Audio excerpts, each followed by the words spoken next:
반갑습니다, 수험생 여러분. 우리 이제 새로운 테마로 좀 들어왔고요. 오늘 공부할 내용에 대한 여러분들 교재의 목차는 통치구조와 정치활동에 대한 내용입니다.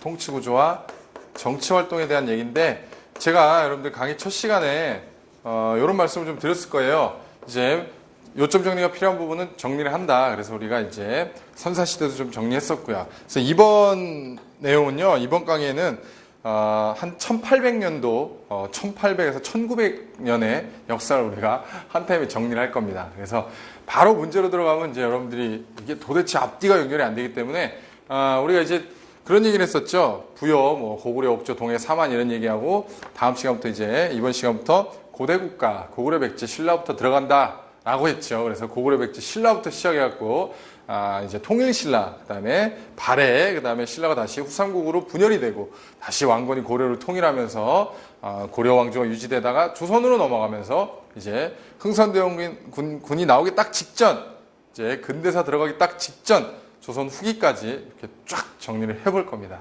그래서, 이게 여러분들 어느 정도 기준을 가져야 돼서, 이게 정상적으로 만약에 일반적인 기본 강의나 아니면 학원 오프라인에서 수업을 하면 대략 한 8시간에서 10시간 정도 걸리는, 이제 평균적으로 한 9타임 정도에서 이제 정리가 되는 부분이거든요.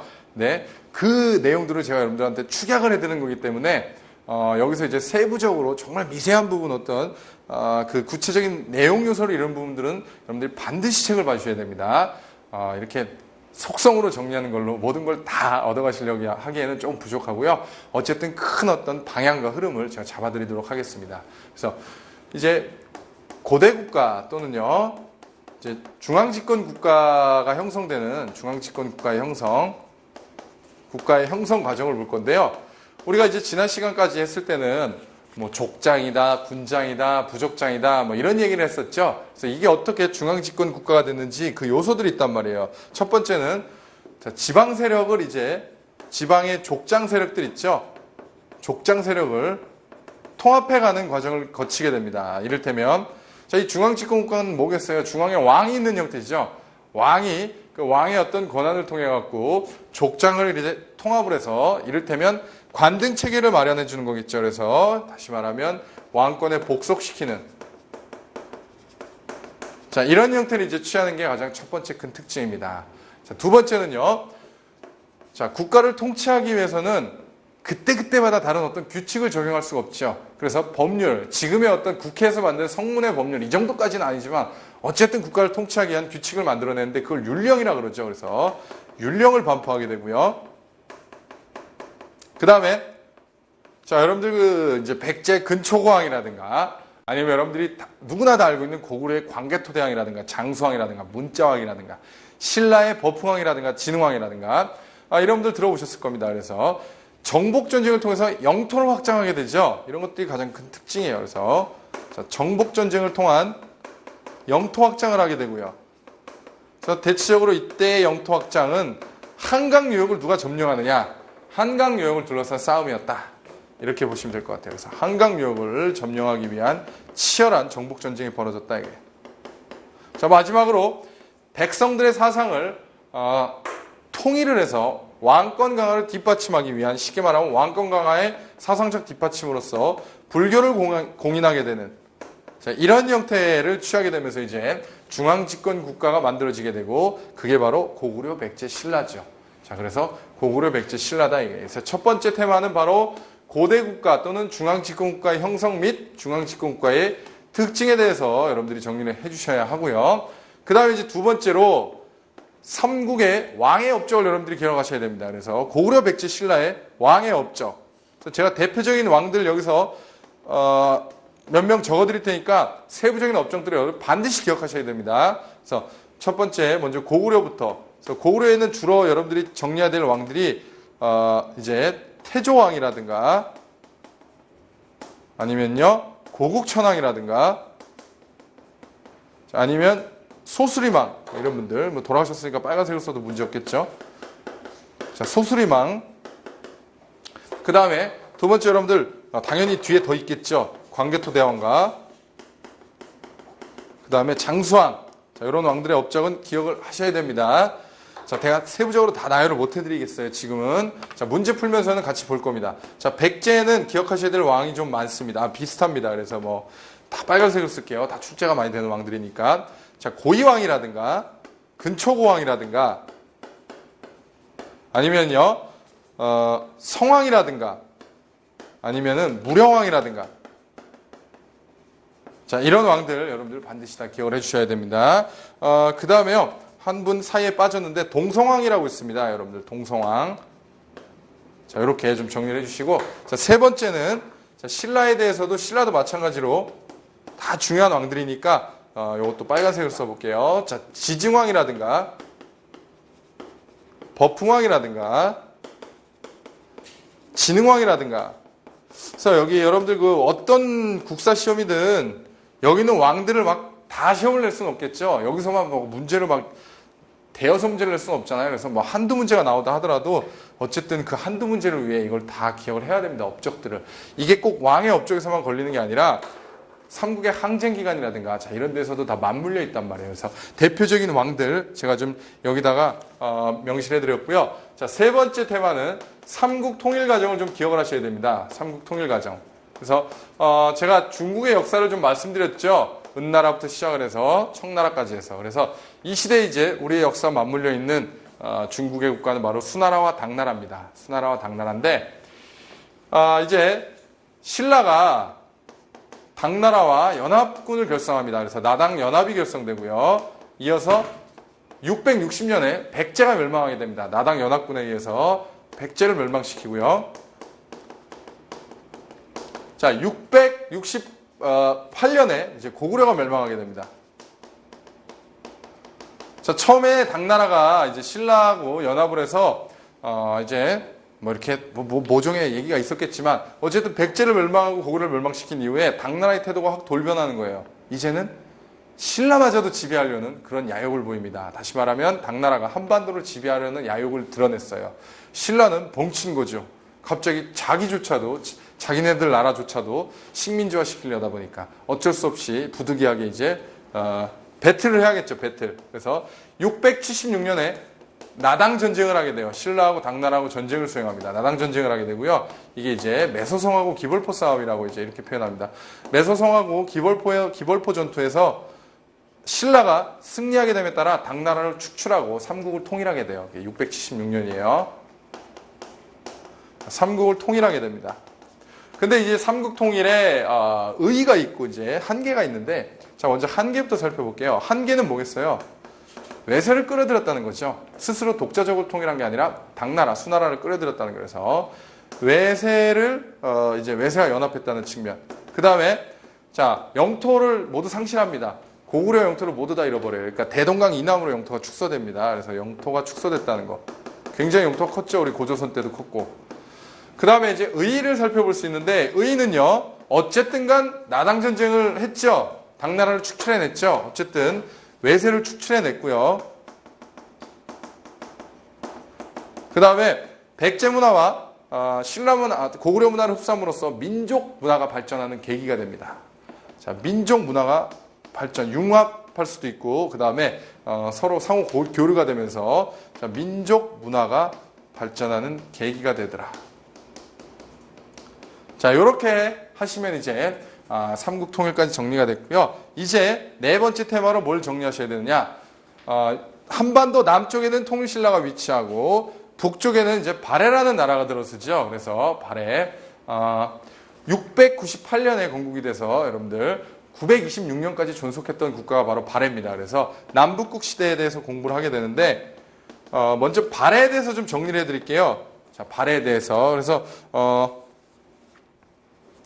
자, 발해하고 통일신라를 좀 정리를 할 건데, 먼저, 자, 발해에 대해서 먼저 정리를 해드리고, 그 다음에 통일신라에 대해서 같이 정리를 하도록 할게요. 자, 발해는 이걸 기억하셔야 돼요. 자, 첫 번째로, 고구려 장군 출신이죠.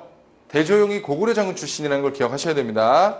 자, 고구려 장군 출신, 대조용이 길림성에서, 동모산에서, 자, 대조용이 발해를 건국하게 되고요. 여러분, 698년에. 자, 그 다음에 발해의 그 이제 구조가 이원적 구조를 띠고 있어요. 그러니까 민족 구성이 이원적이에요. 다시 말하면 지배 계층은 고구려 계통에서 맡고 있고 대다수의 주민이 말갈 계통이에요. 그러니까 만주족, 훗날 청나라가 되는 만주족들이에요. 그래서 자, 피지배 계층은 말갈 계통이에요. 말갈족.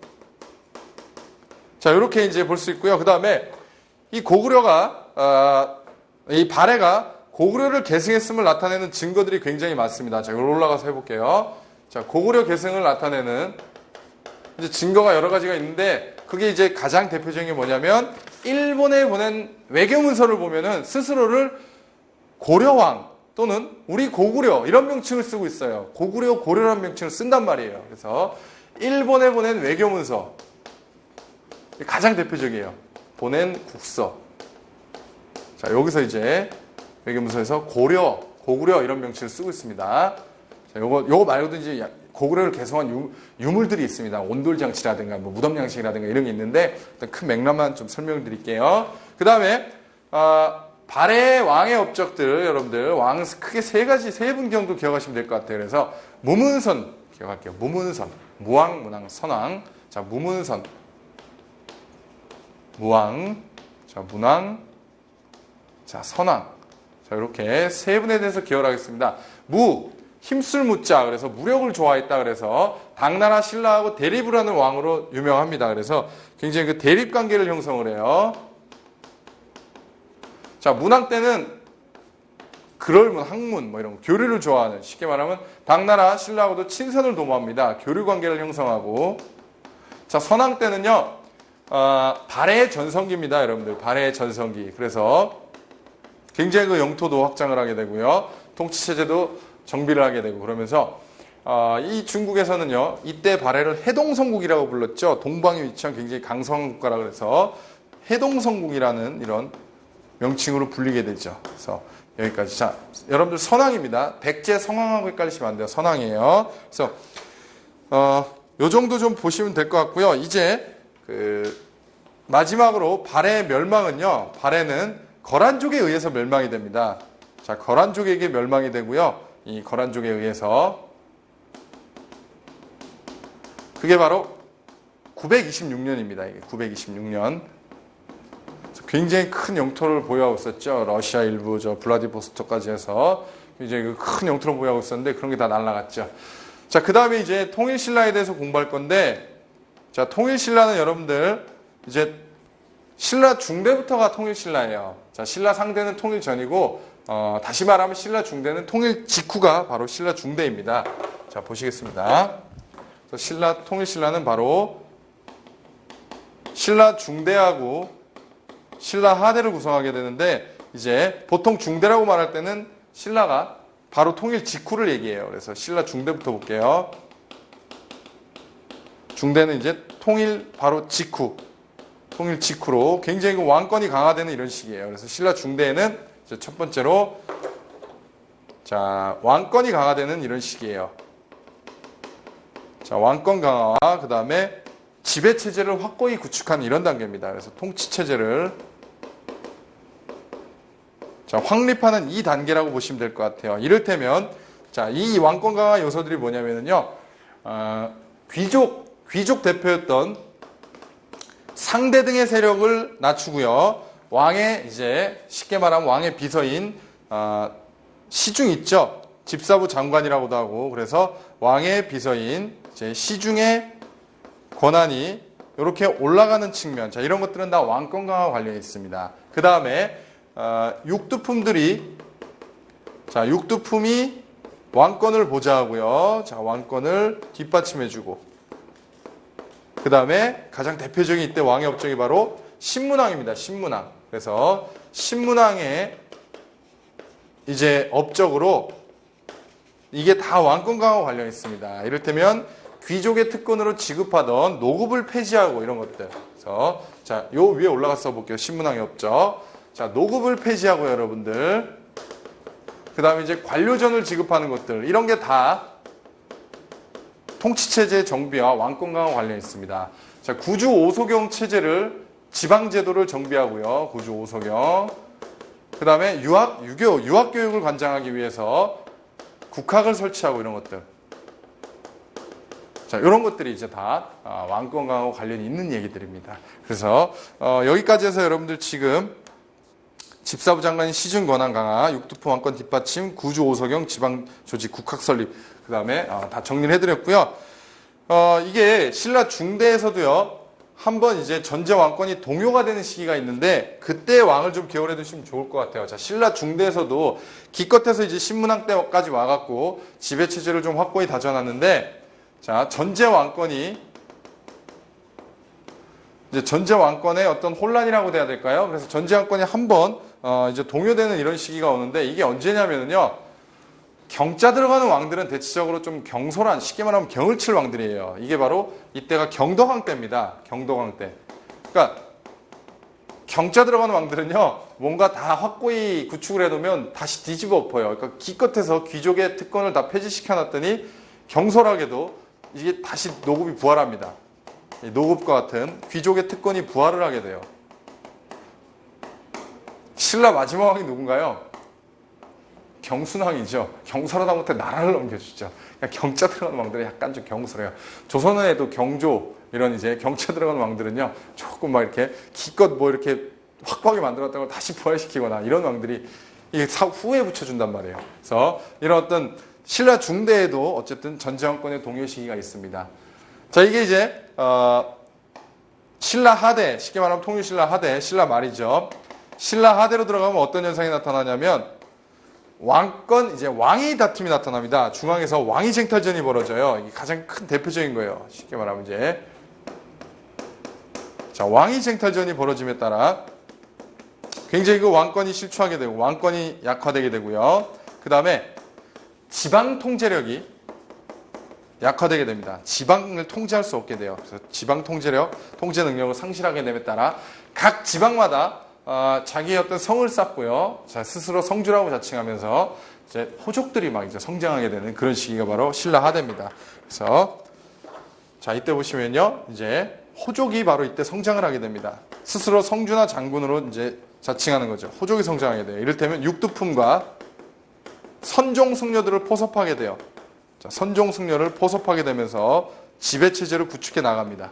그래서 자, 여러분들 그 신라 상대는요, 육두품이 왕권을 뒷받침해줬다면 신라 하대 들어가면은 어떤 현상이 나타나느냐? 육두품이 반신라화돼요. 그래서 육두품이 왕권에 저항을 하게 됩니다. 그러니까 이 육두품이 지금 호족과 연합을 하게 되는 거잖아요. 육두품의 반신라화. 자, 여기서 조금 더 정리해드릴 게 있는데요. 자, 통일신라, 다시 말하면 통일신라 중대 통일 직후에는요, 왕권 강화 요소로서 상대 등 귀족 대표의 권한이 내려가고 집사부 시중, 그러니까 이제 집사부 장관인, 다시 말하면 왕의 비서인 시중의 권한이 올라갔는데, 이때는 반대가 되겠죠. 왕권이 약화됐다는 의미는 다시 귀족 대표인 귀족의 힘이 올라가는 거고요. 시중의 권한이 내려가는, 자, 이러한 양상을 보인다는 거 여러분들이 다시 한번 기억을 해주시면 좋을 것 같아요. 그래서 이 왕위쟁탈전 대표적으로 김원창의 난이라든가 이런 것들 여러분들이 기억을 하시면 좋을 것 같네요. 자, 요 정도. 그래서 제가 지금 프린터로 다 정리해 온 것들 한 번씩 확인해 가면서 좀 정리를 하도록 할게요. 그래서 사회 혼란이 왔고, 그 다음에 호족이 성장했고, 이런 것들 다 제가 지금 준비해 온 대로 정리를 하고 있고요. 그러다 보니까 이런 어떤 그 혼란기에 지방 통제력도 상실하게 되고, 그러면서 나타난 양상이 뭐냐면 다시 삼국이 분열되죠. 그래서 후삼국이 성립을 하게 됩니다. 자, 후삼국으로 이제 분열이 돼요. 자, 900년에 후백제가 건국이 됩니다. 후백제가 견훤에 의해서 건국이 되고요. 자, 이에 질세라 후고구려가 건국이 되죠. 그래요. 궁예에 의해서 901년에 건국이 됩니다. 그렇다면은 이제 신라는 어떻게 될까요? 신라는 겨우겨우 경주 중심으로 해서 명맥만 유지하게 돼요. 다 이제 나라가 분할이 되니까. 그래서 신라는 경주 중심으로, 경주에서 이제 겨우 명맥만 유지하게 되더라. 자, 이걸 뭐라고 표현하냐면, 이걸 신라는 위축이 되더라, 이렇게 표현해요. 책에서. 이런 얘기입니다. 신라는 굉장히 위축이 되죠. 자, 이제 고려의 여러분들, 고려의 성립부터 시작해서 고려사회를 한번 들어가 보도록 할게요. 그래서 이제 우리 지금 삼국의 통일과정 남북국 시대까지 왔죠. 그 다음에 이제 5번으로 들어가 볼게요. 자, 고려로 들어가 보겠습니다. 고려는 이제 중세사회 성립이다 이렇게 표현하거든요. 중세사회. 자, 고려의 건국 과정 보겠습니다. 물론 뭐 견훤도 그렇게 뭐 정치를 잘한 건 아니겠지만 궁예는 굉장히 폭정으로 유명했어요. 그 스스로를 미륵불로 자처한단 말이에요. 부처라고 자처하는 거죠. 그러다 보니까 굉장히 그 피해의식이 강했나 보죠. 이를테면 뭐 눈빛만 피해도 죄를 졌는지 알고 죄 없는 장군들을 처형을 하고 백성들을 무고한 백성들을 죽이고 스스로를 미륵불이라 자처하다 보니까 종교에서도 이단하겠죠. 뭐 저런 인간이 다 있나. 그러니까 완전 민심이 이탈한 거죠. 그래서 굉장히 그 젊고 유능하고 샤프한 왕건을 추대한단 말이에요. 그래서 자 이제 궁예가 물러나고 왕건을 이제 왕으로 추대한단 말이에요. 왕건을 추대. 왕건이 굉장히 잘한 게 뭐냐면은요. 백제하고 신라하고는 굉장히 대립 관계를 형성하고 있었어요. 쉽게 말하면 이제 후백제가 신라를 뻑하면 넘어갖고 맨날 공격을 했단 말이에요. 굉장히 대립 관계였어요. 자, 그 다음에요. 이 지금 왕건이 918년에 고려를 건국하게 되는데 고려는 신라하고 굉장히 우호적인 정책을 취했습니다. 신라하고 굉장히 우호적인 정책을 취하고 백제하고는 아주 얘네도 대립 관계였어요. 그럼 결론은 뭔가요? 공공의 적이죠. 공공의 적이잖아요. 그래서 후백제가 신라를 굉장히 많이 공격을 할 때도 왕건이 많이 도와줬단 말이에요. 그러다 보니까 신라의 민심이 자연스럽게 왕건한테 넘어갔어요. 자, 먼저 번외로 여러분들 발해가 926년에 멸망됐다 그랬죠? 926년 발해 멸망됐다 그랬죠? 요거 좀 잠깐 여기다 써놓고 자, 935년에 신라가 왕건한테 나라를 넘겨줍니다. 우리나라를 다스려 주십시오. 나는 이제 더 이상 힘이 없습니다. 그래서 신라가 멸망해요. 신라를 병합했다 이렇게 표현합니다. 보통. 또는요. 그러니까 이제 전쟁을 했다 이렇게 표현하지는 않습니다. 그래서 멸망을 했다 이렇게 잘 표현을 안 해요. 어쨌든 멸망한 거죠. 이게 935년이에요. 후백제를 건국한 견훤이 지배계층의 어떤 세력 다툼에 그런 어떤 갈등 관계에서 밀려나갖고 왕건한테 투항을 하게 돼요. 완전 맛이 간 거죠. 자기가 후백제를 건국해놓고 견훤이 투항을 합니다. 그래서 자기가 앞잡이가 되고 후백제하고 전투를 하게 되죠. 그래요. 후백제는 이듬해 멸망해요. 936년. 그래요. 자, 요 사이에 여러분들 잠깐 빠진 게 있는데 왕건이 고려라는 걸 이름을 국호로 바꾼 918년입니다. 그래서 918년에 이제 요거 지울게요. 여러분들 기억을 해두세요. 자, 918년에 고려 건국하는 거죠. 자, 918년.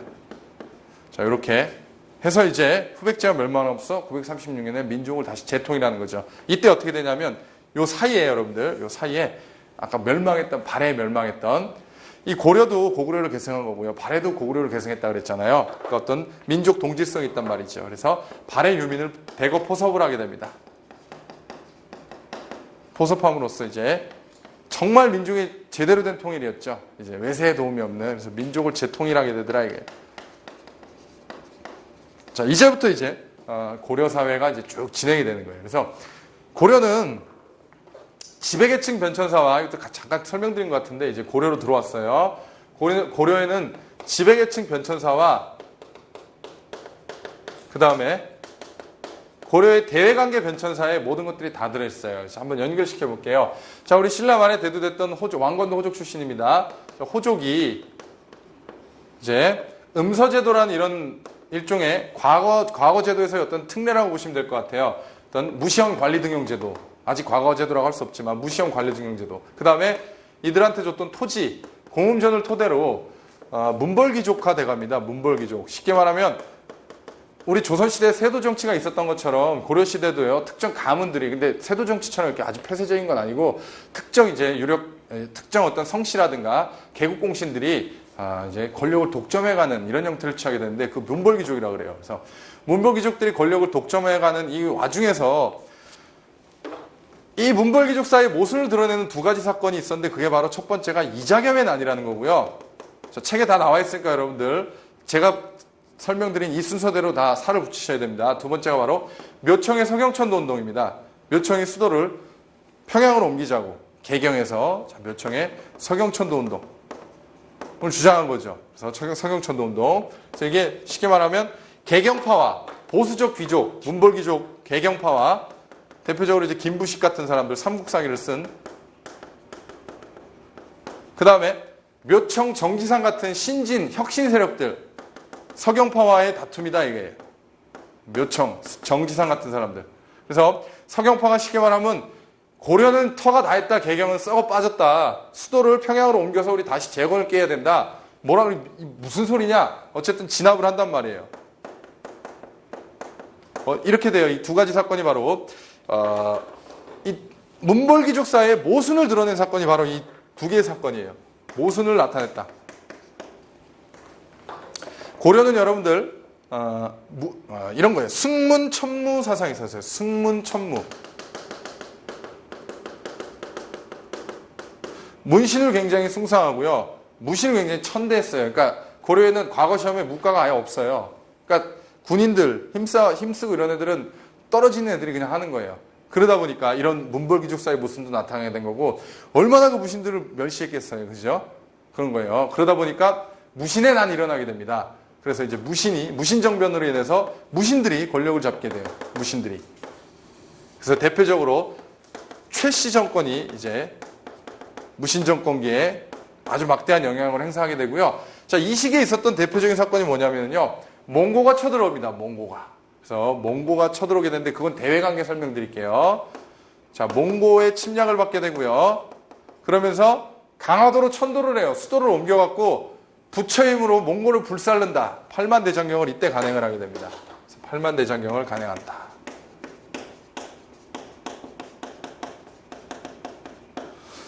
자, 우리가 여러분들 몽고의 식민 지배를 받게 됩니다. 다시 말하면 몽고한테 항복을 한 거죠. 자, 이에 삼별초가 대몽항쟁을 하게 되죠. 우리는 절대로 굴복할 수 없다. 배중선이라든가 김통정 같은 사람들이 제주도, 진도, 이렇게 강화도, 제주도, 진도 이렇게 옮겨다니면서 삼별초가 끝까지 대몽항쟁을 하게 되죠. 그래요. 이게 굉장히 그 역사적으로 중요한 사실이고요. 어쨌든 간에 우리는 몽고의 내정 간섭을 받게 되고요. 이거 원나라란 말이에요. 원나라. 원나라한테 빌붙어갖고 성장하던 세력들, 그걸 이제 친원파 권문세족이라고 그래요. 권문세족. 자, 이런 권문세족이 득세하던 이 시기에 이제 몽고는 쇠퇴하게 되고 명나라가 막 들어서게 된단 말이에요. 원명이 교체되는 이런 시기에 이때 이제 대표적으로 활약한 왕이 바로 공민왕입니다. 그래서 공민왕을 여기다 쓸 게 아니라 공민왕의 이런 힘의 어떤 뒷받침에 의해서 신진사대부들이 이제 세력을 확장하게 되는데, 자, 여기에서 이제 이렇게 넘어가는 요 시기. 그래서 요 시기에 있었던 게 바로 공민왕의 개혁 정치예요. 공민왕의 개혁 정치인데, 공민왕의 개혁 정치 한마디로 말하면 두 가지로 이제 나타날 수 있는데, 하나는 바로 이 몽고의 내정 간섭기를 거치면서 우리가 여러 가지 몽고풍이 많이 들어오고요. 그죠? 몽고에 의해서 내정 간섭을 받게 되면서 영토를 상실하게 되고 이런 것들 있잖아요. 이런 몽고풍을 다 싸그리 없애버리는 거. 그래서 몽고의 제도라든가 아니면요, 영토를 이제 수복하고 이런 것들이 대표적이 되고요. 또 하나, 얘네들 몽고한테 빌붙어갖고 성장하는 애들 다 숙청해버리는 거. 그래서 권문세족을 제거하는 게 가장 공민왕의 큰 목표였다. 이게 권문세족을 제거하는 거. 이러면서 이제 신진사대부가 조선 건국의 이제 주도 세력이 되는 거고요. 이게 이제 지배계층 변천사고, 그 다음에 여기서 같이 이제 같은 맥락에서 대외관계 변천사를 좀 설명을 드릴게요. 자, 고려에는 대외관계 변천사 속에 모든 게 다 들어있습니다. 자, 대외관계 변천사. 자, 이 쉽게 말하면 외국, 타 어떤 민족이라든가 타국과 얼마나 우리가 치열하게 전쟁을 치렀느냐 이걸 얘기하는데, 자, 거란과의 어떤 이제 싸움이 있었고, 그래서 거란의 1차 침입 때는요, 서희라는 사람이 싸움 없이 말빨로 외교 단판으로 영토를 확장하게 됩니다. 우리 고려 영토를. 그래서 강동 육주를 획득하게 됨에 따라 영토를 확장하게 되고요. 거란의 3차 침입 때는 여러분들이 한 번씩 들어봄직한 강감찬의 귀주 대첩이 바로 이때입니다. 자, 광감찬 장군님의, 광감찬 이제 문신이라는 얘기가 있죠. 그때는 뭐 군인들이 뭐 그렇게 양성이 된 게 아니라 문신이 나왔고 막 싸우고 그랬어요. 강감찬 귀주 대첩. 자, 거란, 그 다음에 여진. 자, 여진에 대해서 우리가 어떤 형태를 취했냐면요, 윤관이라는 사람이 여진을 정벌하기 위한 별무반을 조직한단 말이에요. 자, 별무반을 조직해서 여진을 정벌해요. 여진을 숙대화투로 만들어 놓은 거죠. 자, 여진을 정벌한 후에 동북지방에 9개 성을 쌓습니다. 동북구성을 쌓게 되고 훗날 반환을 하게 되죠. 여진이 앞으로는 좀 까불지 않겠다. 이러는 이제 형태로. 그래서 자, 그 다음에 이제 여기 몽고 나오는 거예요. 몽고. 그래서 몽고. 두 개 그대로 이어가고요. 그 다음에 이제 중국의 원나라에서 명나라 교체되는 시기에 위에서는 홍건적, 붉은 띠를 둘러쓰는 약탈하는 농민들, 홍건적. 자, 예전에 그 삼국지에서는 황건적이 아닙니다. 노란 띠 둘러쓰는 애는 붉은 띠. 그 다음에 밑에서는 왜구가 쳐들어오고, 자, 이제 기껏 몽고의 내정 간섭에서 벗어났더니 위에서는 홍건적이 내려오고 밑에서는 왜구가 쳐들어오고 얼마나 국가가 혼란스럽겠어요. 이런 시기에 홍건적과 왜구를 격퇴하면서 신흥무인 세력이 성장하게 돼요. 이게 바로 이성계하고 최영이죠. 자, 이성계하고 최영이에요. 자, 이래서 이제 고려 말까지 왔고요. 여러분들 잠깐 여기까지 기억을 해주세요. 이제 신진사대부가 이제 두 개로 나뉘겠죠. 급진개혁파 사대부, 다시 말하면 혁명파 사대부와 그 다음에 온건파 사대부로 나뉘게 되고요. 이들과 이성계가 힘을 합쳐서 조선을 건국하게 되는 거죠. 그래서 이거 칠판 좀 싹 정리하고 조선 건국 과정부터 이어가도록 하겠습니다. 자, 바로 이어갈게요. 자, 이제 여러분들 조선부터 들어가겠습니다. 자, 6번째 조선이고요.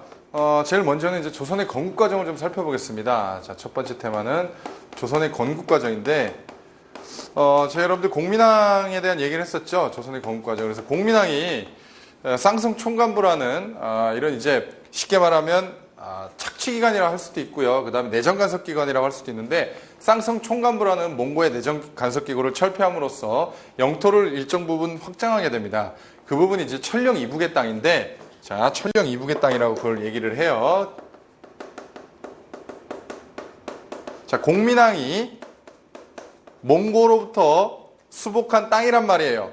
몽고가 이제 원나라란 말이에요. 원나라 다음 나라가 어디라고 그랬어요? 중국에서. 명나라라고 그랬죠. 명나라가 뭐라 그러겠어요? 이제 중국의 주인은 우리다. 이 땅은 원래 몽고의 땅이었으니까 이제는 우리가 주인이 됐다. 이 땅을 내놔라라고 요구해요. 다시 말하면 천령 이북의 땅에다가 천령 위를 설치하겠다고 통보를 해요. 명나라가. 다시 말하면 이 땅은 우리가 먹겠다 이거예요. 천령 위 설치를 통보해 온단 말이에요. 이에 조선에서는요, 비상에 걸렸겠죠. 저 강대국을 상대로 우리가 싸워서 이길 수 있느냐, 그러는 세력이 있는가 하면, 이걸 우리가 어떻게 수복한 땅인데, 우리 역사적으로 우리 땅이었고, 원래 몽고를 우리가 어떻게 몽고의 내정에서 어떻게 견뎌냈고, 이걸 어떻게 철폐했는데 이 땅을 절대 포기할 수 없다라는 두 가지 이제 방향이 갈리겠죠. 그게 바로 이제 한쪽이 요동정벌론과 한쪽이 바로 요동정벌 불가론이다 이거예요. 요동정벌 불가론. 자, 요동정벌론은 최영의 주장이고요. 요동정벌 불가론은 이성계의 주장입니다. 최영이 더 높았어요. 자, 요동정벌 명령이 떨어집니다. 요동정벌을 단행하라는 요동정벌, 쉽게 말하면 명령이죠. 요동정벌론이 굉장히 이제 무게가 쏠리게 되고요. 이성계는 이제 왕의 명령에 따라, 그리고 최영의 주장에 따라 군사를 이끌고 중국과 싸우러 이렇게 국경선을 건너 쪼르륵 가겠죠. 자, 이 지도를 잠깐 그려볼까요? 자, 지도를 좀 이렇게 그려보면요. 자, 이게 이제 당시에 고려 수도가 개경이었고요. 그 다음에 이제 여기 바로 국경선 너머에 여기 위화도라고 조그만한 섬이 하나 있어요. 군사를 이끌고 쪼르르 가다가 이성계의 생각은 이미 싸울 생각이 없단 말이에요. 위화도에서 군대를 돌린단 말이에요. 군대를 돌려서 이제 최영을 제거하고요. 우왕을 패하고 창왕을 세우고 나중에 공양으로부터 나라를 물려받는 이런 이제 과정을 거친단 말이에요. 자, 이게 바로 그 유명한 위화도 해군입니다. 위화도에서 군대를 돌려갖고 반대파를 다 제거해요. 그러면서 정치적 군사적 실권을 장악하죠. 굉장히 똑똑한 사람이에요.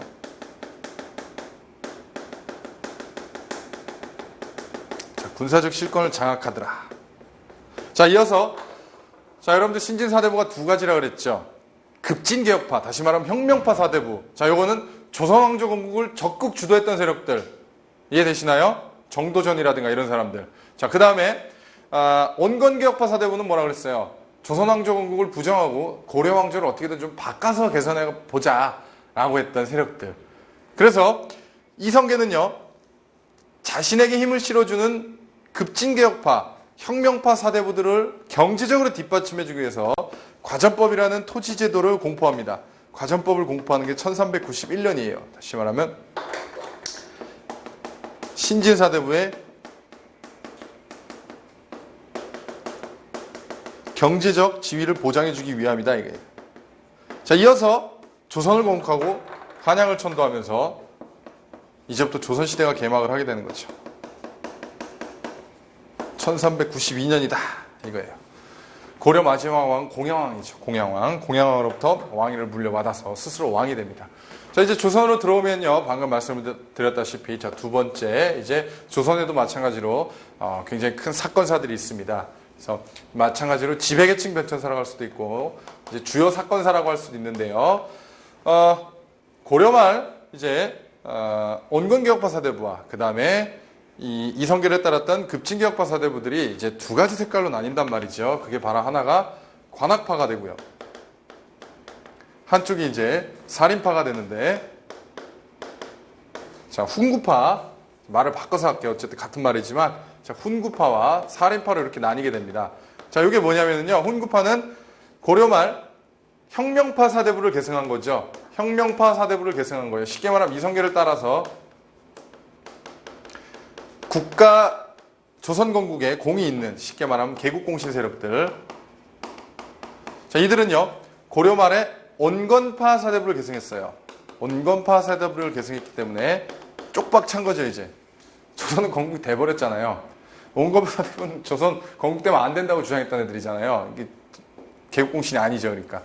자, 어쨌든 훈구파는 중앙집권을 강조합니다. 자, 중앙집권을 굉장히 강조하고요. 그 다음에 국방력이라든가 국방력 강화라든가 과학기술에도 굉장히 그 지대한 관심을 보여요. 그래서 이제 초기에 세종대왕 때 많은 과학기구들이 발명되고 이런 것들이 다 맥락이 같습니다. 관심이 높고요. 그 다음에 성리학 이외의 사상에도 굉장히 관대합니다. 성리학 외의 사상에 대해서도 굉장히 관대하고요. 반면에 살인파는요, 이 말 그대로 수풀림자, 선비사자예요. 자기한테 떨어지는 관직이 없으니까 지방에 내려앉아갖고 향촌 자치를 강조하고요. 그렇죠? 그 다음에 왕도 정치를 강조하고 오로지 성리학만 그냥 중요시하고 성리학 이외에 뭐 불교라든가 이런 것들, 도교 이런 것들 이외의 사상은 다 배격을 하더라, 이게. 자, 이런 이제 훈구파, 살인파가 나뉘게 되는 거예요. 이것이 16세기 성종 때를 전후해갖고 슬슬 훈구파의 어떤 그 쉽게 말하면 집권층의 비리라든가 기득권의 어떤 그 이런 게 어떤 나타나는 거 있잖아요. 왜 권력의 어떤 그런 모순이.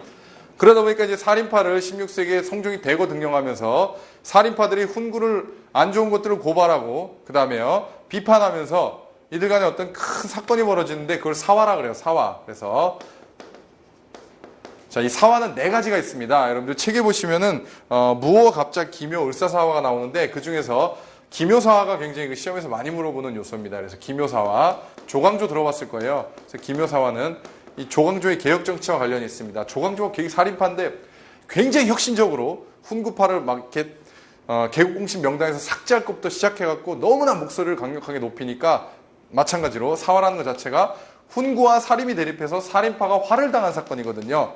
그래서 굉장히 그 살인파가 화를 당하게 되는데 이거는 이제 조광조의 개혁 정치와 관련이 있어요. 이 정도. 자, 어쨌든 간에 이 사화라는 것 자체는 살인파가 당한 거긴 하지만 훈구파는 중앙에서 초반부터 조선건국부터 개국공신으로서 권력을 독점해왔던 계층이고요. 살인파는 그런 권력이 없다 보니 지방에 앉아서 열심히 성리학을 공부하면서 자기들만의 어떤 학문이라든가 이념이라든가 철학을 구축했던 세력들이에요. 나중에 갔더니 이러한 철학이 더군다나 조선의 어떤 유교 질서적인 이런 측면에서 굉장히 먹히더라 이거예요. 그래서 사림이 이제 집권을 하게 됩니다. 정권이 바뀌었죠. 자, 사림이 이제 집권을 하게 되고요. 사림이 집권하면서 어떤 형태가 나타나냐면 관직수는 한정돼 있는데 지방에서 대거 사림들이 몰려오는 거죠. 관직수 한정돼 있는데 사림의 정계 진출은 굉장히 가속화되는 거예요. 그러다 보니까 한정된 자리를 놓고 사림들끼리 싸우게 되죠. 붕당이 생기게 돼요. 붕당, 동인, 서인 이런 것처럼. 그래서 그 다음에 나타난 양상이 바로 붕당정치입니다. 여러분들, 붕당정치. 이 붕당정치가 나타나게 되는 거예요. 그래서 자 보세요, 여러분들. 이 훈구파는요, 이런 국방력이라든가 이런 과학기술에 굉장히 관심이 많았고요. 살인파는요, 이런 관심 없어요. 굉장히 어떻게 보면 유교적으로, 성리학적으로 어떻게 이런 쉽게 말하면은 자신들의 어떤 사상을 관철시킬까, 이런 거에만 관심이 있다 보니까 국방력이 상대적으로 소홀하게 되죠. 그러니까 맨날 책 보고 이런 것만 좋아하는 거예요. 국방력이 소홀하게 돼요. 이런 틈을 타서 일본이 쳐들어오죠. 그래요. 그래서 붕당 정치가 굉장히 이렇게 활성화되는 이런 시기에 여기 번외로 설명드릴게요. 국방력이 굉장히 소홀하게 되고요. 자, 이 시기에 이제 외란과 호란을 겪게 됩니다. 외란과 호란. 외란은 뭐냐고요? 쪽발이, 그러니까 일본이 쳐들어온 거고, 호란은요, 이제 후금이 나중에 청나라가 되거든요.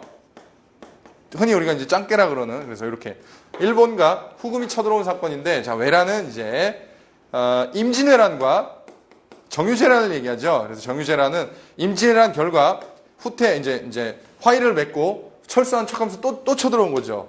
정유재란. 호란은 정묘호란과 정묘년에, 병자년의 정묘, 병자호란, 이 두 가지를 얘기하죠. 그래서 나중에 세부적인 문제 풀면 설명드릴게요. 어쨌든 외란은 일본이 쳐들어온 거, 호란은 후금 또는 청나라가 쳐들어온 게 호란이다.